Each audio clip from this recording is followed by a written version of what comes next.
have child, all of them? May mga anak ka sa kanila? Opo. How many child do you have?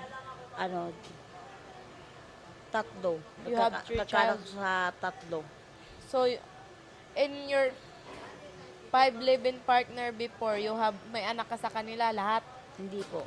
So, Ano how lang, many? tatlo lang. 3 guys. In the Opo. 3 guys, you have child. Opo. In first guy, how many your child in there? Ilang anak mo doon? Yung anak po, namatay, dalawa. 2, but if the other Ano one na passed lang, away. 4. Tapos may anak ako sa ampunan.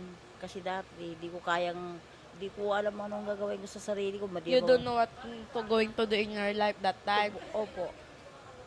And in all in, how many child do you have?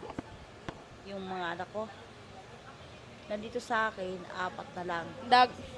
The child you have right now, it's 4 with you. And where about the others? Yung iba, asan? Sa akin lahat. 4. You have 4 child with you Mas right now. malalaki na. They are big now. Ay, Ilang taon?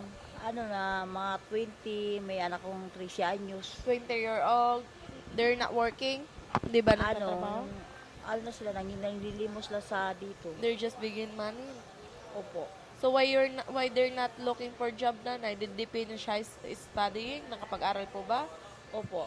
Hanggang sa grade 6, grade 5. Grade 6 ang grade 5. Tapos Oy, maingay, Diyos ko. yung anak ko, yung bunso, grade 2. Grade 2. Opo.